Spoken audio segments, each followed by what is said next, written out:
TV Imaculada, o Evangelho em primeiro lugar.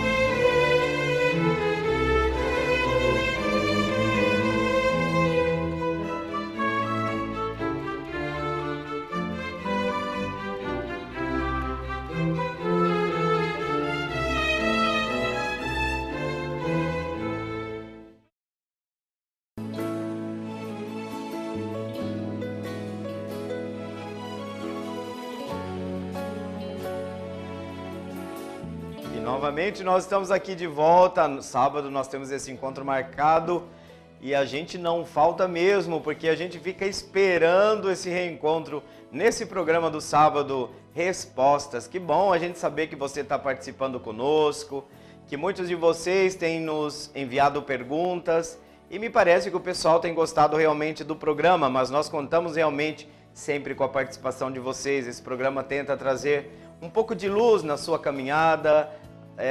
São muitas perguntas que nós temos na nossa vida e não é nem mesmo que nós tenhamos a pretensão aqui de responder a todas elas. Vocês mesmos já perceberam que em alguns momentos do programa a gente pede um stand-by para a gente ir atrás, buscar. Por quê? Porque aqui a gente não inventa respostas.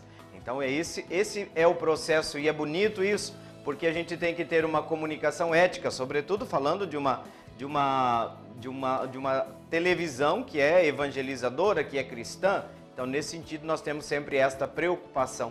Que bom estarmos novamente aqui reunidos. E como vocês já sabem, vocês que conhecem a dinâmica do nosso programa, nesse primeiro momento, nós temos a leitura de um texto que vai nortear uma pequena reflexão que é feita depois. Mas eu posso situar vocês agora. Nós estamos tratando de um documento que fala sobre a igreja. E nós estamos falando sobre os diversos elementos que compõem a igreja, as diferentes vocações, são vocações específicas, se nós podemos assim dizer, um modo de viver distinto um do outro, mas todos eles contribuem à sua maneira para a edificação do corpo de Cristo. E nós já começamos a falar, eu acho que já tem uns 3 programas, sobre a vida religiosa, sobre o irmão, a irmã. Nós conhecemos diversas congregações, ordens religiosas, franciscanos, salesianos, capuchinhos, né? As irmãs, as religiosas também, as irmãs também que seguem o carisma de São Maximiliano Maria Kolbe. Isso é importante dizer porque esse grupo na igreja, eles têm de fato uma vocação e um chamado específico. Nós estamos falando deles e hoje nós vamos continuar e nós vamos perceber que muitas vezes as pessoas confundem o padre do religioso, qual seria essa distinção? Algumas delas nós vamos conhecer também hoje, a partir do texto que nós vamos colocar agora à disposição de vocês. Vejam que a igreja tem essa comunhão, mas é uma comunhão organizada. Então, nesse sentido, nós vamos ver como se estrutura a relação dos religiosos com a hierarquia da igreja, cada um no equilíbrio, digamos, daquilo que é seu papel e sua missão específica. Vamos acompanhar esse texto, nós já estamos no número 45 da Lumen Gentium e a gente já volta para fazer o comentário. Os religiosos, regras e constituições. Sendo função da hierarquia eclesiástica apacentar o povo de Deus e levá-lo a abundantes pastagens, a ela incumbe também regular com sábias leis a prática dos conselhos evangélicos que promovem de modo particular a perfeição da caridade para com Deus e para com o próximo. Para melhor providenciar as necessidades de toda a sociedade do Senhor, pode o Sumo Pontífice, em virtude do seu primado sobre a Igreja Universal, e para a utilidade comum, isentar da jurisdição os ordinários do lugar e sujeitar diretamente à sua autoridade qualquer instituto de perfeição e cada um dos seus membros. Estes podem igualmente ser deixados ou confiados à autoridade patriarca própria, Os membros de todos estes institutos, no cumprimento dos deveres para com a Igreja, segundo a sua forma peculiar de vida, devem prestar reverência e obediência aos bispos, de harmonia com as leis canônicas, em virtude da autoridade pastoral que eles têm nas igrejas particulares e para se manter a concórdia e unidade necessárias na ação apostólica. A Igreja, com sua aprovação, não só eleva a dignidade de estado canônico à profissão religiosa, mas também a apresenta, mesmo na sua ação litúrgica, como estado consagrado a Deus. Com efeito, a própria Igreja, com a autoridade que Deus lhe comunicou, recebe... Então, nós bem sabemos que estes grupos religiosos, eles formam dentro da Igreja uma vocação específica, como eu falei para vocês, né? Uma vocação de uma especial consagração, porque todos os fiéis são consagrados, todos os batizados são consagrados, né? Essa consagração ela acontece no nosso batismo, mas a vida religiosa realiza uma espécie de aperfeiçoamento, no sentido de uma exigência de que essa consagração se exprima, sobretudo, na escuta, na vivência dos chamados conselhos evangélicos, comumente chamado de votos também, como a gente costuma, né? Ele se materializa num voto de pobreza, de castidade e de obediência, de modo geral. E como funciona a estrutura hierárquica desses grupos? O que está sendo dito no texto de hoje é que, primeiro, a vocação própria dos pastores, né, é conduzir o povo de Deus, é apacentar o povo de Deus e levá-los a abundantes pastagens. Ou seja, as regras, as constituições que são próprias de cada comunidade religiosa, que tem seu carisma, né, a partir, sobretudo, da inspiração e do testemunho de um fundador, como São Francisco, os franciscanos, né? Então, veja, para dar um exemplo para vocês, ou seja, se estrutura uma hierarquia em torno de uma organização interna. Esta organização interna se constitui numa autoridade própria desta comunidade religiosa, comumente chamado de superior. É um termo que eu não gosto muito, mas é o termo que está aí, né? Porque dá a ideia de que os outros são inferiores. Não, até porque em muitas congregações existem a troca, né, desse serviço de autoridade dentro da congregação. Por quê? Porque o religioso ele tem como algo muito importante a questão da obediência, né? Então, as relações hierárquicas dentro dessas comunidades são muito levadas em conta. Existe a interpretação muito próxima de que no discernimento a vontade do superior é a vontade de Deus. Nesse sentido, ele interpreta, né, essa vontade. Então se fala muito de obediência. Mas veja, embora exista uma estrutura de comando, vamos assim dizer, né, dentro da própria comunidade religiosa, por um superior ou uma superiora, o que se fala no texto é que, em primeiro lugar, essas regras elas precisam de aprovação. Nós chamamos de aprovação eclesiástica, no sentido de que, nesse sentido, a hierarquia, os pastores, de modo especial os bispos, são incumbidos também de aprovar, né, nas diversas instâncias, a própria igreja é responsável pela aprovação, digamos, desse sistema interno ligado a uma congregação religiosa, porque são várias congregações religiosas, né? Diz uma brincadeira que a gente falava desde a época de seminário, que nem o Espírito Santo sabe quantas congregações religiosas existem na igreja. Uma maneira jocosa de brincar, mas para dizer que existem diversos carismas dentro de cada comunidade religiosa. Às vezes, alguns deles se detêm, tem um carisma de trabalhar com jovens, por exemplo, salesianos, né? Outros com comunicação. Vejam, São Maximiliano Maria Kolbe tem toda essa questão da comunicação, da TV, né? A Milícia da Imaculada é um carisma, ou seja, é fruto de um discernimento onde o Espírito dá à comunidade um dom, um carisma, a serviço do corpo de Cristo. E nesse sentido, todas as estruturas das congregações religiosas estão associadas ao trabalho de, quando fala aqui, gente, no texto de ordinário do lugar, ordinário está querendo dizer o bispo, né? Então veja, o religioso, quando ele chega em uma diocese, ele deve estar o quê? Em comunhão com o pastor daquela diocese. Por quê? Porque aquela igreja particular, assim chamada, ou diocese, ela possui uma caminhada própria, ela possui, aspas, sua tradição, o caminho pastoral que reflete determinadas realidades que não em outra. Uma coisa é uma diocese mais do interior, outra coisa é uma grande metrópole. Então isso interfere na ação pastoral, na intervenção pastoral, no processo de evangelização. Por isso que quando o religioso e a religiosa chegam em uma determinada diocese, né, embora eles mantenham aquela estrutura onde eles têm uma autoridade própria, eles também devem estar o quê? Em perfeita comunhão com o bispo diocesano, para que todos os trabalhos de evangelização se integrem dentro de um projeto de pastoral comum daquela determinada diocese. Mas eles permanecem, os religiosos, respondendo a uma autoridade própria, ou seja, a congregação religiosa tem uma estrutura específica interna, onde eles vivem esses votos, onde eles vivem o carisma, né? Onde dinamicamente vivendo na própria vida religiosa, na própria vida comunitária, eles atuam o seu modo de ser cristão. Então é importante isso, existe uma certa organização e a própria igreja, na sua ação apostólica, aprova, né, esta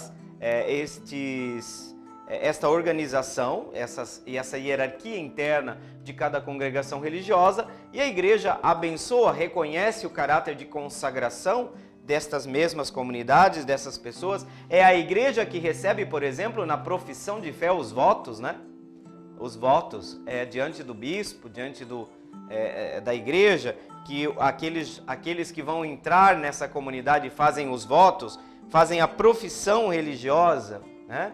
E nesse sentido também a igreja se serve da riqueza da vida religiosa para a construção do reino de Deus, né? A própria comunidade é um dos elementos que contribui para o incremento de toda a ação evangelizadora, né? Pelo testemunho, pela vida. Então a igreja recomenda a Deus esses religiosos e religiosas, dá-lhes uma bênção espiritual, né? E associam ao sacrifício eucarístico a oblação de vida de todos esses irmãos e irmãs. Eu sempre falei aqui para vocês que eu acredito que nós precisamos entender muito mais a presença da vida religiosa na igreja, valorizar muito mais essa presença, porque de fato por séculos nós ficamos muito focados na hierarquia, né? Na hierarquia, onde todos os holofotes se voltam normalmente para essa estrutura hierárquica, mas nós temos diversos dons na igreja, né? E nós temos que mudar a pergunta na igreja. A igreja não é um exército, onde mais importante é quem manda. Na igreja o mais importante é quem serve, né? Nós não somos militares nesse sentido, absolutamente, né? Eu estou no vosso meio como aquele que serve.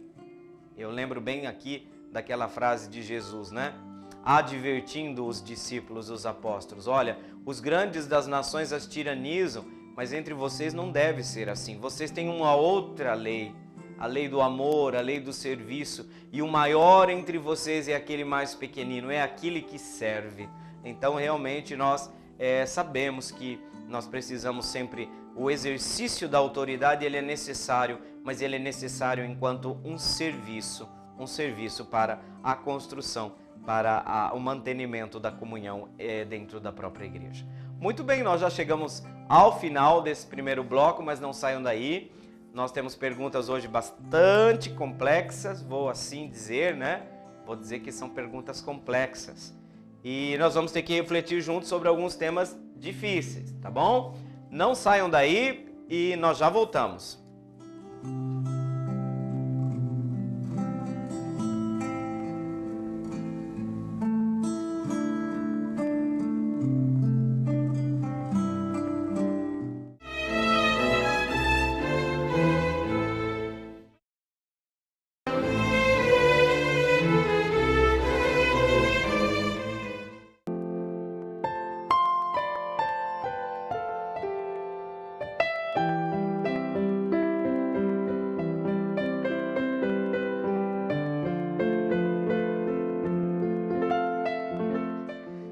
bem, estamos aqui de volta. Nós estávamos conversando aqui no intervalo que nós temos as Irmãs Missionárias, né? O Instituto das Irmãs Missionárias da Imaculada do Padre Kolbe. É uma congregação que trabalha exatamente, né? Dentro desse espírito da milícia da Imaculada, com carisma próprio. E elas estão sempre acompanhando, né? Direcionando esse trabalho da milícia em todo o mundo. Então é muito importante, vocês podem perceber que aqui tem um carisma próprio, né? Porque eu falava para vocês que os religiosos eles têm o carisma ligado a um serviço específico dentro da comunidade. E nisso eles se tornam bastante peritos, né? Isso é muito bonito. E nós bem sabemos a importância dessas pessoas dentro da nossa comunidade, embora é aquilo que eu sempre falo para vocês, que tem pouco holofote sobre eles, mas eles desempenham uma missão muito importante na igreja. Mas nós ficamos ainda, infelizmente, sabe, a tentação do poder, né? Tentou Jesus, tenta a igreja, né? Então a gente fica sempre preocupado com quem manda, mas na igreja mais importante é quem serve. Se a gente quiser seguir Jesus Cristo, né? É Ele que é o centro da nossa vida. E muito bem, e como eu tinha dito para vocês antes, eu sei que eu deixei vocês já de orelha em pé, né? E eu gostaria de dizer que eu tenho um princípio aqui, quando a gente trabalha as perguntas envolvem vidas de pessoas normalmente, tá? E quando se trata disso, nós estamos diante de um terreno sagrado, tá? A pessoa humana é sempre um terreno sagrado. E tem uma distinção na igreja que nós fazemos muito pouco. As leituras desse final de semana vão falar do joio e do trigo, tá? E o que a gente faz? A gente confunde as coisas, né? E acaba confundindo o pecado com o pecador, para dar um exemplo, né?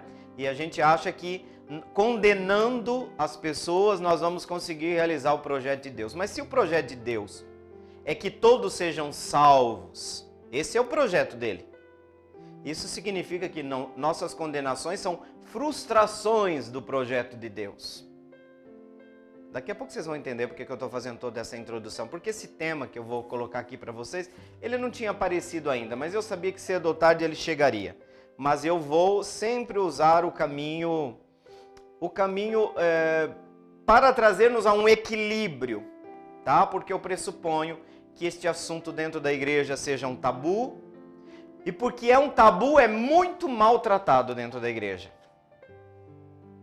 Tudo que é tabu, a gente não encara o problema de frente, a gente não encara o problema de frente do ponto de vista da lucidez, e aí nós temos toda uma série de preconceitos que são secularmente alimentados para justificar, né, o nosso desejo de melhorar o mundo. Mas como que a gente acha, muita gente na igreja acha que melhora o mundo? Acabando com quem erra. Não. Nossa missão é acabar com o erro, não com quem erra. São coisas distintas aqui. Deus não quer a morte do pecador, tá? E pressupondo aqui que talvez podemos entender esse tema que eu vou falar para vocês de maneira equivocada, todos somos pecadores. Tá? Vai valer aqui, tragam isso, vocês já vão entender o que eu estou querendo dizer. Tragam aqui o tema, quem não tiver pecado, atire a primeira pedra. Tá? Por quê? Porque essa situação que eu vou colocar para vocês é uma situação que ela não é abordada de maneira serena na igreja, né? Tem muita confusão ainda em torno disso e a gente precisa separar, nesse sentido, o joio do trigo, discernir, né? Que em primeiro lugar vem sempre a pessoa humana. A pessoa humana. Né? Tire as sandálias, disse o Senhor, né? Para Moisés. Vale praticamente o mesmo discurso para o mistério de cada um de nós. Nós somos imagem e semelhança de Deus. Tá? Mesmo a pessoa mais desfigurada, ali está impressa a imagem e a semelhança do Criador, do nosso Deus.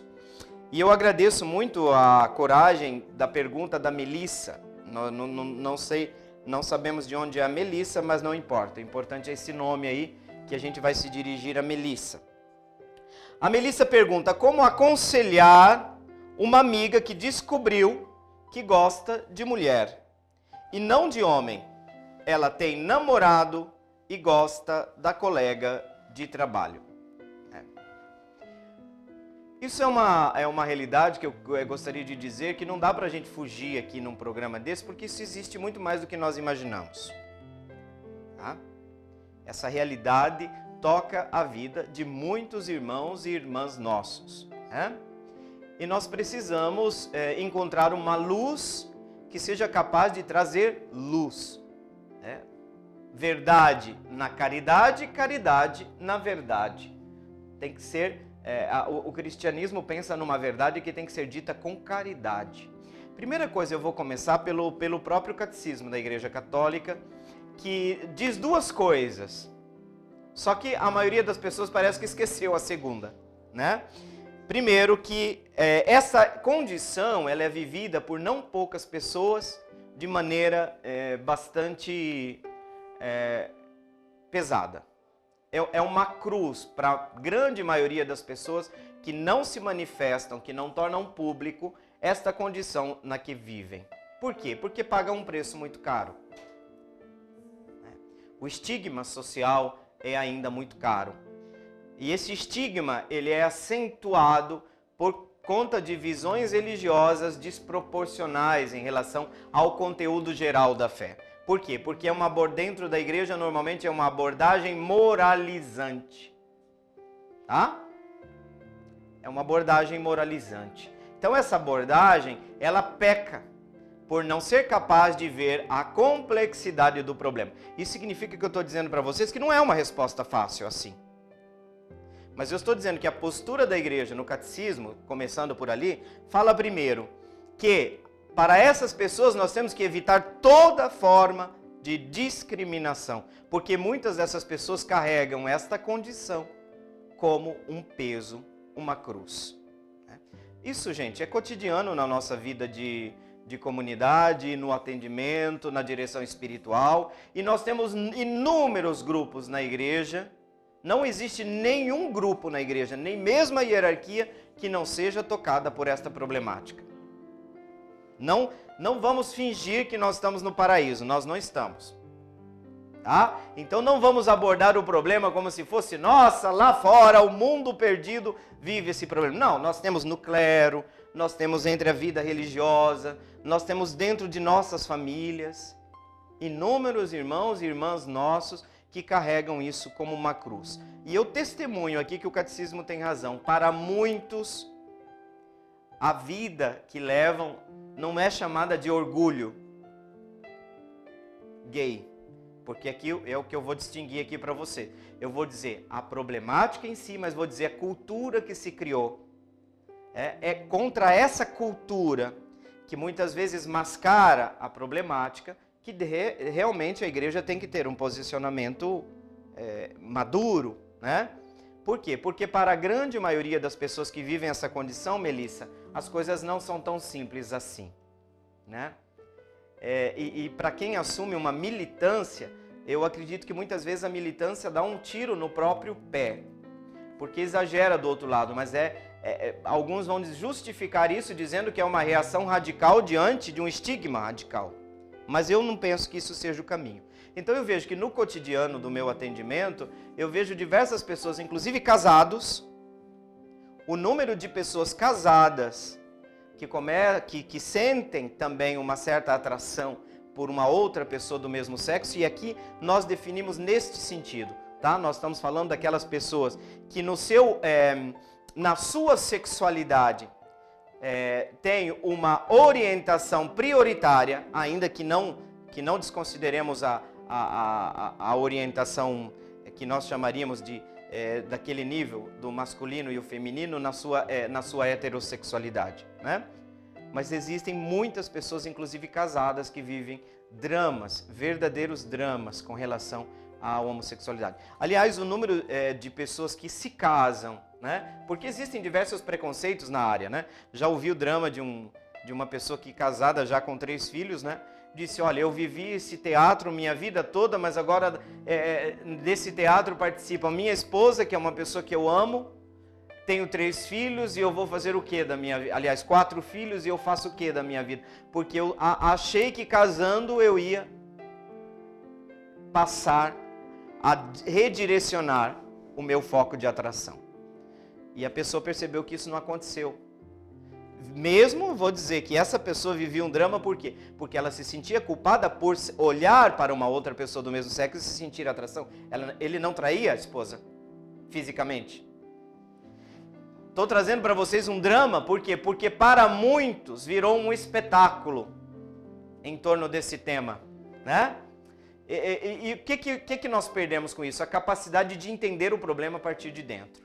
Então, primeiro, Melissa, o que eu diria para você? Caminhando já por uma...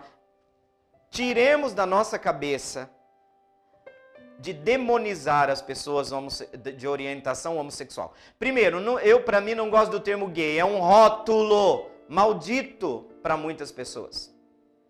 É rótulo. Pessoas não se rotulam. Por quê? Porque a sexualidade é um campo do mistério da vida dela. Existem outros infinitos campos. Então a pessoa é sempre um mistério. Então, primeira coisa, Melissa, respeito. Aproxime-se com respeito por essa sua colega, por essa sua amiga, né? Por essa sua amiga, que está vivendo uma situação aqui já mais complexa, porque ela está com o namorado e, por outro lado, sente-se o quê? Atraída por uma outra colega de trabalho. Vejam, não é uma situação fácil de se resolver. E eu não vou trazer aqui nenhuma fórmula, mas primeira coisa, vamos tirar as máscaras do nosso estigma, da demonização dessa situação. Primeiro ponto. Segundo, respeito pela pessoa, está sempre em primeiro lugar. É um ser humano, e que estranho que eu tenha que dizer isso, que sente-se atraída por uma outra. Então, o que a igreja coloca no catecismo, continuando? Que a pessoa que se sente enraizada, ou seja, radicada nessa condição, ela não é culpada pela condição em si, ou seja, o fato dela sentir-se que seu foco de atração não se dirige na direção da heterossexualidade, da diferença complementar, mas do mesmo, aí nesse sentido homo, esta pessoa, por sentir isso, não tem culpa. Isso está no Catecismo da Igreja Católica.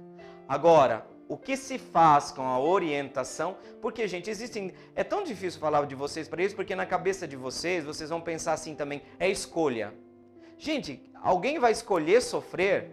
Agora, o que tem a diferença, que acontece muito no dia de hoje, porque virou modinha entre os adolescentes, que às vezes já começa a beijar os amiguinhos, o que é? Moda! Ele não é um homossexual. Contra isso nós temos que dizer, é um absurdo. Porque existe uma cultura que se cria em torno de ser moderninho, você ter relações com todos, inclusive entre os adolescentes. Isso é muito mais comum do que a gente imagina, nas festinhas, as colegas beijando as colegas, e os meninos beijando os outros meninos. Isso é uma coisa que nós realmente temos que resolver. Por quê? Porque não é justo. E existem pessoas que a igreja fala o pseudo-homossexual, mas existem aquelas pessoas que realmente são radicadas. Esse é o termo que o catecismo usa.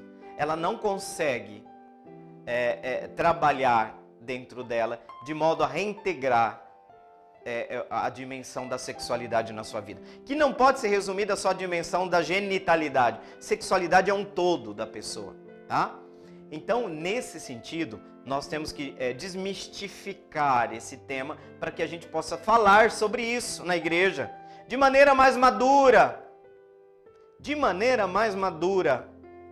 Porque a abordagem moralizante, ela esconde, porque eu vou dizer a verdade para vocês, o que eu já encontrei de pessoas com orientação homossexual radicais contra homossexuais, já foi mais de um. Você entendeu? A pessoa, ela tem a vida dela é atacar a homossexualidade. Por quê? Porque ela tem um problema de fundo que ela não resolveu. Então, dentro da igreja está muito difícil abordar esse tema, porque o que nós temos de moralistas com problema de homossexualidade é terrível. Porque a pessoa não se dá paz, ela está o tempo inteiro falando sobre isso. Por quê? Porque não resolveu nem ela. Então nós temos que fazer o quê? Nós temos que abordar esse problema de maneira sensata, ouvindo a igreja. Então aqui a pessoa não é culpada pela condição em si. Mas aí nós vamos para um segundo momento, nós já vamos para o nosso intervalo, e aí eu vou dizer a outra parte do catecismo também, que fala que o que eu faço com a orientação homossexual, aí sim, a questão dos atos homossexuais. Como nós vamos resolver isso? Separar a pessoa dos seus atos é uma coisa que é a moral cristã que tem que trabalhar e que tem que nos ajudar a entender. Mas aqui nós precisamos, sobretudo nesse primeiro momento desse bloco, é o que eu disse para vocês, nós precisamos tirar a lente do preconceito que nos impede até o momento de tratar de maneira séria e madura esse problema. Tá certo? Eu disse para vocês que o tema não seria fácil e nós vamos ter que ocupar ainda o outro bloco para a gente voltar a esse assunto tão delicado nesse momento. Tá bom? Gente, não saia daí porque nós já voltamos.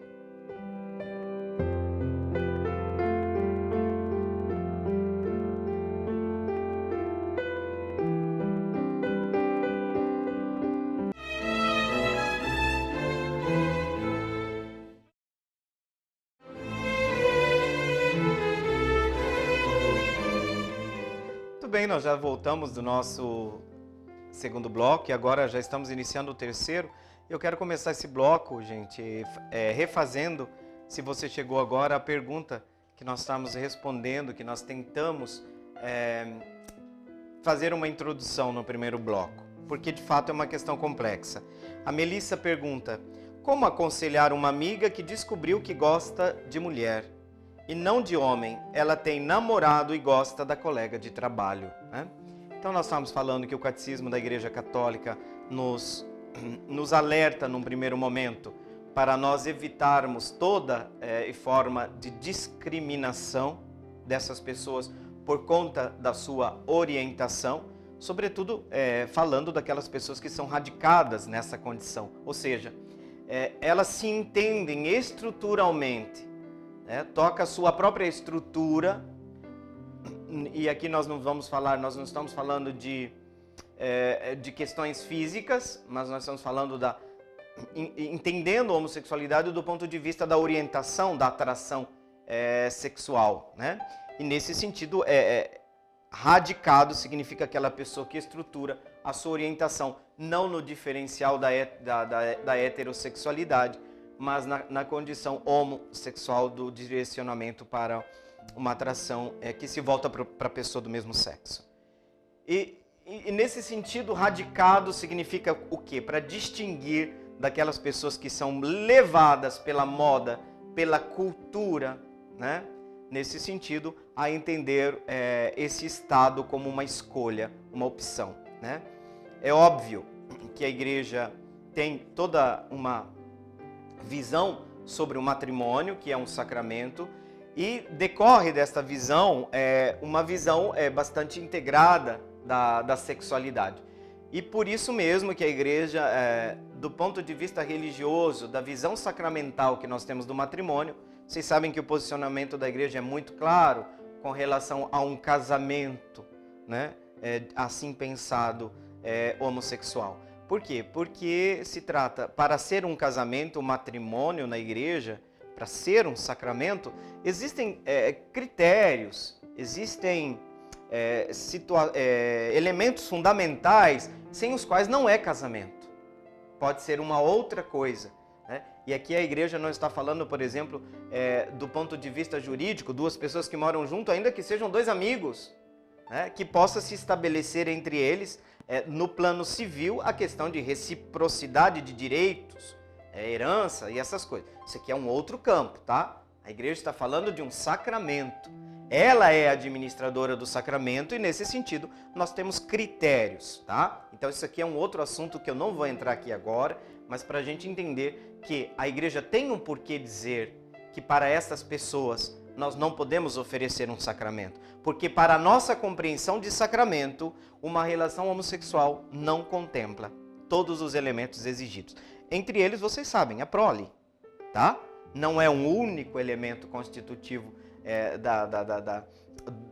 para se configurar um matrimônio cristão, tá? Mas é um elemento importantíssimo, essencial. Se é essencial, eu não posso prescindir desse elemento sem terminar por confundir o que seja realmente o matrimônio. A parte desse aspecto, no segundo momento, o Catecismo da Igreja Católica também coloca, ela diz que os atos homossexuais são, o termo é esse, tá, gente? Intrinsecamente desordenados. O que é desordenado para o Catecismo? Fora da ordem, tá? É óbvio que vocês vão entender que aqui se está querendo dizer que existe uma ordem natural, né? Então, o ato é intrinsecamente desordenado, porque está fora de uma ordem, né? De uma ordem que segundo a Igreja, seria esta que nasce já do próprio constitutivo da pessoa, que na diferenciação do sexo, a gente vê uma complementação, né? Homem e mulher, todo o discurso que a Igreja faz para dizer que o casamento, que o matrimônio é de direito divino, por exemplo, né? Mas o drama dessas pessoas, por um lado, é vivido de maneira muito escondida para a grande maioria, uma boa parte levada já pelo momento cultural que nós vivemos, saem do armário, como a gente costuma dizer, né? É uma terminologia para dizer que as pessoas assumem publicamente esta sua orientação, né? Aqui no caso, Melissa, vamos falar um caso específico, vamos descer um pouco aqui para o caso específico. Como que você vai aconselhar? Existe o seguinte, vamos supor que a sua amiga não gostasse de uma outra pessoa do mesmo sexo, mas ela estivesse com um namorado e gostasse de um outro homem. Qual seria o conselho? Nesse sentido, eu vou dizer a mesma coisa. Tem que trazer a verdade aqui, né? Já aconteceu de ter uma pessoa que está namorando ou está casado e começa a gostar de uma outra pessoa. Gente, o conselho nosso é absolutamente o mesmo, né? Desse ponto de vista. Qual que é o conselho? Aqui tem que se encontrar a verdade de volta, porque tem uma pessoa aqui que está sendo enganada, né? Tem uma pessoa aqui que está sendo enganada. Então, sem trazer a questão da homossexualidade na relação, ainda que não fosse a questão da homossexualidade, o conselho seria o mesmo. Qual que seria o mesmo? Ou deixa o namorado, né? E ainda bem que está namorando, não é um casamento, porque quando acontece no matrimônio é ainda muito mais difícil, né? Ou seja, tem que resolver isso aqui, né, Melissa? Não está correto, porque uma pessoa aqui está sendo enganada, né? E aquilo que eu não gosto para o outro, não gostaria para mim, né? Você está namorando uma pessoa que na verdade passou a gostar de outra. E daí, o que você gostaria que fizessem com você? Te fizessem de trouxa? Não. Então você tem que se colocar no lugar desse namorado, tá? Agora aqui tem um elemento que torna mais complexa a situação. Ela está gostando de uma outra mulher. Então, aqui, de fato, gostando ou não de uma outra mulher, ela tem um namorado, ponto. Tá? Aqui a questão não é ela ser ou ela não ser homossexual. Ela tem um namorado. Tá? Ela tem que resolver com esse namorado. Ou dizer, olha, infelizmente, não vai dar pra gente continuar junto, vai doer pra mim, vai doer pra você, mas eu prefiro a verdade. A verdade vos libertará, diz a palavra. Nesse sentido, é o melhor a fazer. Se não consegue realmente, né, viver uma relação, porque, por exemplo, um dos critérios para ser casamento cristão, namoro cristão, monogâmico. Você não pode namorar com todos os vizinhos da sua casa, né? Brincando um pouco, mas para falar sério. O relacionamento é monogâmico. Nesse sentido, a dedicação exclusiva a uma pessoa. Isso que é preparação para o matrimônio. Você tem que dizer que aquela pessoa é o amor da sua vida, né? A vizinha não vai ser mais tão bonita, ainda que você na rua vai dizer, olha que mulher bonita. Não, mas o meu coração se voltou para construir uma relação de amor com uma pessoa. Exige fidelidade. Então aqui nós já temos um problema anterior ao problema da homossexualidade. Ela tem um namorado, tá? Agora, dela sentir-se atraída por uma outra colega é um outro problema. Ela vai ter que enfrentar isso, porque ela ama esse namorado. Ela consegue viver assim, vamos supor aqui que seja o caso, que ela tem uma bissexualidade, ou o namorado era só uma forma dela aparecer como uma pessoa de orientação hétero. Porque se for só para isso, ela está usando uma pessoa. Não. Por quê? Porque isso não vai mudar nela o fato de que ela sinta atração por uma outra colega. Embora eu vou dizer para vocês, existem também muitos casais em que o marido descobre a homossexualidade da mulher e ele convive bem, porque para ele não é um problema que a esposa saia com outra mulher. Tá? E isso acontece, gente. Isso acontece, tá? Só que aqui nós temos já um outro problema. Nós estamos na esfera do matrimônio que pressupõe a fidelidade, né? A fidelidade.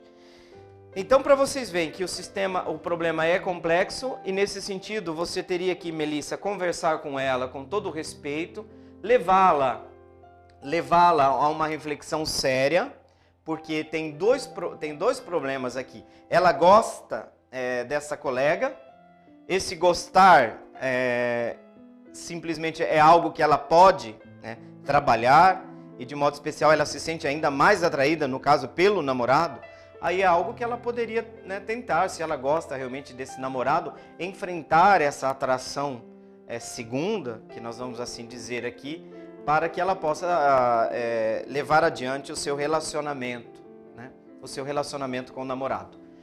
E no mais, se essa pessoa se descobre realmente atraída, né, por essa outra pessoa do mesmo sexo, né,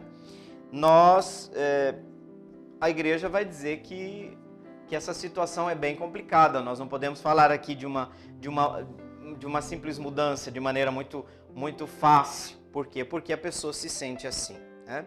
E aqui nós temos sérios problemas, porque o que nós vamos fazer? Nós vamos dizer para essa pessoa, fica solitária para o resto da sua vida?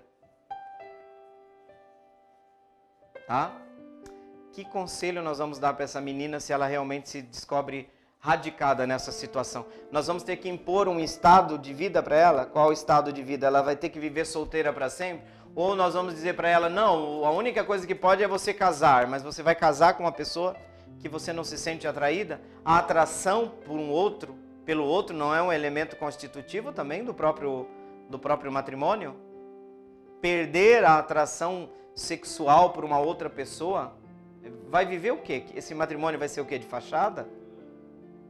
Então nós estamos aqui diante de uma situação bastante delicada e vocês me perdoem que eu não quero chegar a conclusões muito cedo, porque eu acho que essas conclusões apressadas, tá? Elas tiram a nossa capacidade de refletir diante de situação concreta que envolve vidas de pessoas concretas. As teorias estão todas muito claras, tá? As teorias estão todas muito claras, né? Mas, como fazer aqui agora, né, nessa situação concreta?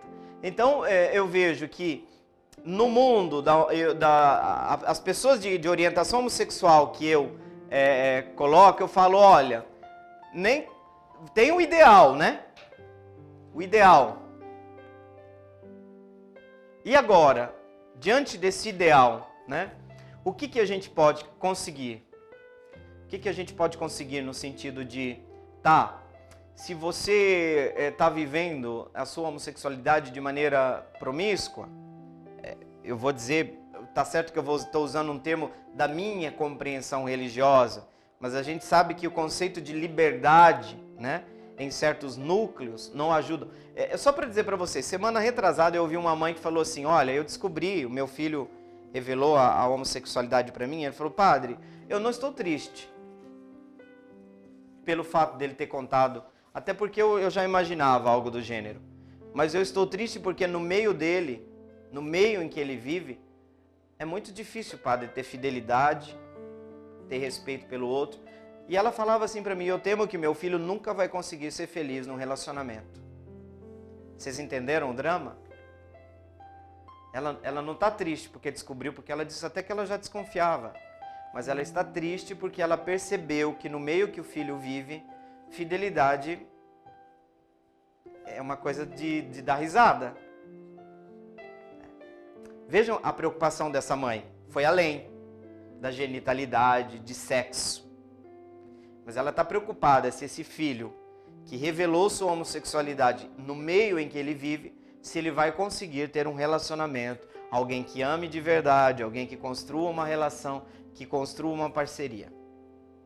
Vocês estão percebendo que a situação é ainda mais complexa do que a gente imagina? Porque o que existe hoje? Uma idealização do chamado mundo gay, tá? Uma idealização militante, tá? O que uma certa militância faz? Radicaliza o discurso de modo a dizer que esse é um ideal de vida, tá? E aí, no outro lado, está surgindo uma militância de reação a isso, de modo que a pessoa está se louvando por ser heterossexual. Não existe nada de mais imbecil, tá? Por quê?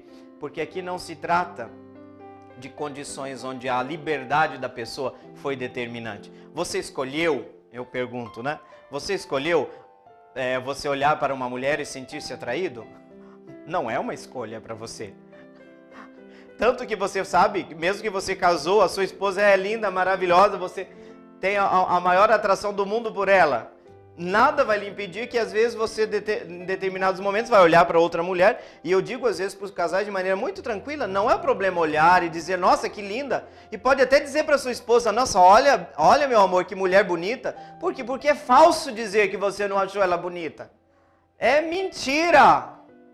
Isso é mentira!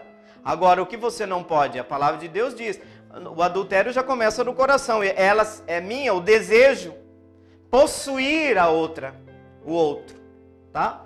Então eu vejo assim que no mundo dos relacionamentos, a própria comunidade, vamos dizer assim, homossexual, tem que trabalhar a própria questão interna dos valores, dos relacionamentos, da seriedade, de certos critérios para a vivência da sexualidade, tá? Mas eu diria, Melissa, conversa com muito carinho com a sua amiga, ela vai ter que enfrentar esse primeiro fato aí de repente deixar ou levar a sério esse namoro com esse namorado, deixando as outras coisas, né?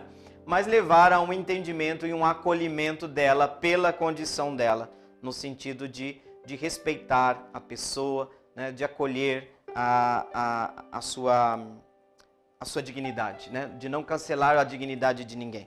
Gente, só para terminar, nós chegamos no final do programa. Helena de Carvalho, Tijuca 1. Emília tinha muitos anos e está amando o programa. Não perde um programa. Parabéns ao padre. Helena, obrigado, meu anjo. Olha, é bom receber. De vez em quando a gente leva umas cacetadas, mas um afago de vez em quando faz muito bem. Helena, obrigado, viu? Você viu que o programa hoje foi suado, hein?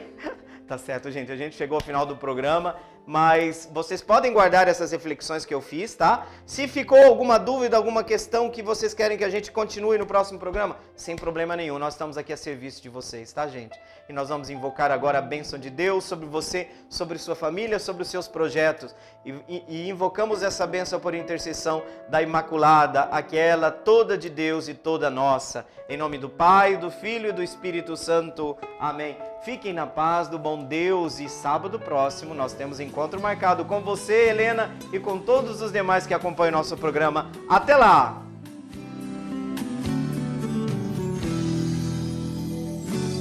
Meu coração é para ti, Senhor. Meu coração é para ti, Senhor. Meu coração é para ti, Senhor. Meu coração é para ti, porque tu me deste a vida.